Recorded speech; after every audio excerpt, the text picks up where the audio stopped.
అందే ఈ 45 టీఎంసీతో పాలమూరు రంగారెడ్డి ప్రాజెక్టు అర్థమని చెప్పడం జరిగింది వాళ్ళ జియోలో. మరి ఈ విషయంలో కూడా మనం ఇది న్యాయంగా ఈ 45 టీఎంసీ తెలంగాణకి కేటాయించాలి. ఆ విధంగానే మనం ఇప్పుడు బ్రిజేష్ ట్రిబ్యునల్ ముందు వాదిస్తున్న విషయంలో మనం చేస్తాం. నెక్స్ట్ ఈ జలాల పంపిణీ విషయంలో నేను ముందు చెప్పినట్టుగా నేను ఎగ్జాక్ట్ డేట్స్ చెప్తున్నాను. ఎందుకంటే ఈ విషయంలో అసలు బీఆర్ఎస్ పార్టీ పెద్ద మనుషులు అబద్ధాలు చెప్పడంలో, అసత్యాలు ప్రచారం చేయడంలో, ఫాల్స్ నెరేటివ్లో వాళ్లకు వాళ్ళే సాటి. అసలు గోబెల్స్ మించిపోయినారు. జోసెఫ్ గోబెల్స్ కంటే వీళ్ళు చాలా మరి అతిథులు అయిపోయినారు. అంటే నేను ఎందుకు డేట్స్ టైము ఎవరు అటెండ్ చేసి చెప్తున్నా అంటే అసలు నేను చేయలేదంటారు వాళ్ళు. ఇప్పుడు 18th 19 జూన్ 25 ఆ రోజు irrigation principal secretary SK Joshi attend అయ్యి ఆంధ్రాకి 512 ఇవ్వండి, మాకు 299 కావాలని రాసిచ్చాడు. 2016లో apex council meeting Kalvakuntla Chandrashekar Rao garu, Chandrababu Naidu గారు హాజరై ఆ రోజు కూడా మనకి 299 టీఎంసీ, వాళ్ళకి 512 టీఎంసీని యాక్సెప్ట్ చేసిండ్రు. 2017లో మళ్ళీ ఆనాటి principal secretary and ENC attend అయ్యి మళ్ళీ అదేవిధంగా సుమారు అంతే యాక్సెప్ట్ చేసిండ్రు. 2020లో ఇది ప్రతి సంవత్సరం మీటింగ్ అవుతుంటే 2020లో వీళ్ళు పోయి ఏకంగా ఇక కృష్ణా ట్రిబ్యునల్ వచ్చే వరకు ఇదే కొనసాగండి కృష్ణా నది జలంలో రాసిచ్చేసారు. మనం అధికారంలో వచ్చిన తర్వాత డిసెంబర్ 7, 2023న మరి రేవంత్ రెడ్డి గారు ముఖ్యమంత్రిగా మేమందరం మంత్రుల ప్రమాణ స్వీకారం చేసిన తర్వాత ఈ విషయాన్ని పరిశీలించి ఇంత వన్ సైడ్గా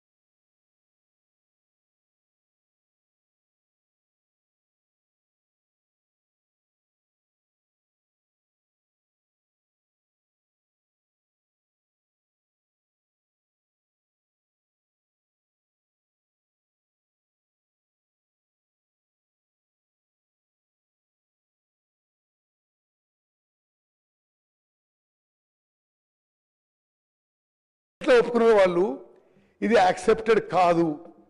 కృష్ణా ట్రిబ్యునల్ ముందు అదేవిధంగా మరి కేఆర్ఎంబి మీటింగ్లో కానీ కేంద్ర ప్రభుత్వంతో మీటింగ్లో కానీ ఎప్పటికప్పుడు కృష్ణా నదీ జలాల్లో మనం నిరంతరం పోరాటం చేస్తున్న విషయం కూడా మీ అందరికీ మనం చేస్తున్నాం. Just go back.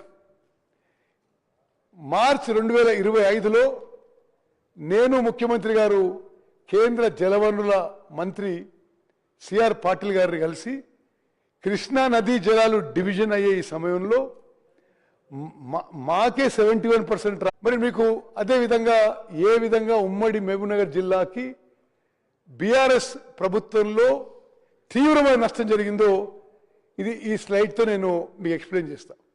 ఇది చాలా సింపుల్గా కింద ఫిగర్ చూడండి మీరు, లాస్ట్ ఫిగర్స్ గ్రాండ్ టోటల్. మరి సభ్యులందరూ లాస్ట్ ఫిగర్స్ గమనించాలి.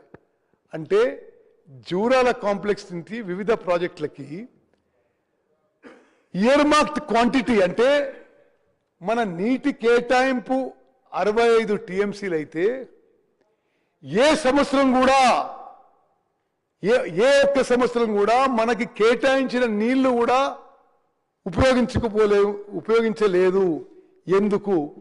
ఎందుకంటే ఈ ప్రాజెక్టులు 2014 నుంచి 2023 వరకు వాళ్ళు 1,80,000 కోట్లు ఖర్చు పెట్టినా దీని మీద ప్రాజెక్టులు పూర్తి చేయలేదు.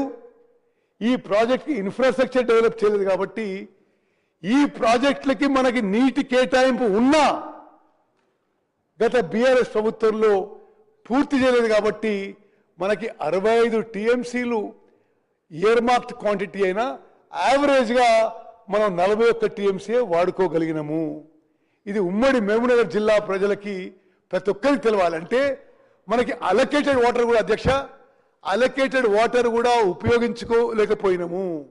ఎందుకంటే ఉమ్మడి మహబూబ్నగర్ జిల్లాలో ఉమ్మడి నల్గొండ జిల్లాలో గత బీఆర్ఎస్ ప్రభుత్వంలో తీవ్రమైన అన్యాయం జరిగింది.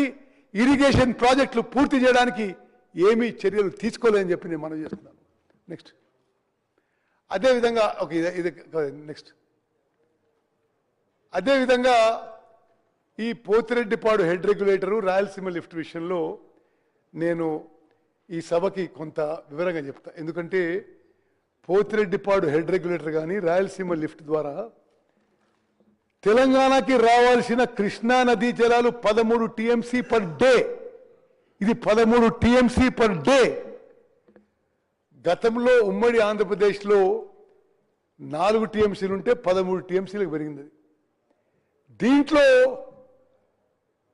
ఒకటి పోతిరెడ్డిపాడు హెడ్ రెగ్యులేటర్ వెడల్పు చేసుకోవడం, ఎస్ఆర్ఎంసీ కెనాల్ వెడల్పు చేసుకోవడం, లైనింగ్ చేసుకోవడం, రాయలసీమ లిఫ్ట్ ఇరిగేషన్ స్కీమ్.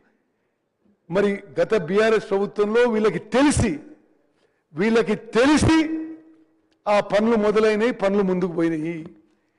మనం అధికారంలో వచ్చిన తర్వాత ఇది జాగ్రత్త తినాలి. మనం అధికారంలో వచ్చిన తర్వాత కాంగ్రెస్ ప్రభుత్వం వచ్చిన తర్వాత రాయలసీమ లిఫ్ట్ ఇరిగేషన్ స్కీమ్ ఏదైతే 3 టీఎంసీ పర్ డే ఆంధ్రప్రదేశ్ ప్రభుత్వం ఇల్లీగల్ గా అక్రమంగా మొదలుపెట్టిందో ఆ పనులు ఆపించగలిగినని చెప్పి నేను మనవి చేస్తున్నాను.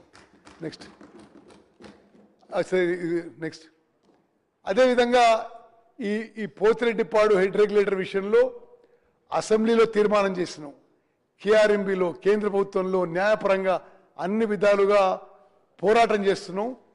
మరి ఇవన్నీ కూడా మన ప్రభుత్వం పోతిరెడ్డిపాడు హెడ్ రెగ్యులేటర్ దాన్ని రెస్ట్రైన్ చేయడానికి ఏమేమి స్టెప్స్ తీసుకున్నో స్పష్టంగా చెప్పడం జరిగింది. నెక్స్ట్ అదేవిధంగా ఆంధ్రప్రదేశ్ రీఆర్గనైజేషన్ యాక్ట్లో కృష్ణా జలాల విషయంలో ఒకటి ఉంది. ఏంటంటే కృష్ణా నదీ జలాలు ఎవరు ఎంత ఉపయోగించుకుంటారో ఒక లెక్క ఉండాలని టెలిమెట్రీ ఇన్స్ట్రుమెంట్స్ పెట్టమన్నారు. టెలిమెట్రీ ఇన్స్ట్రుమెంట్స్ అంటే ఎంత water quantity is flowing per day అని లెక్కేయడానికి. అది సెంట్రల్ ఆఫీస్లో మానిటర్ చేస్తారు. 10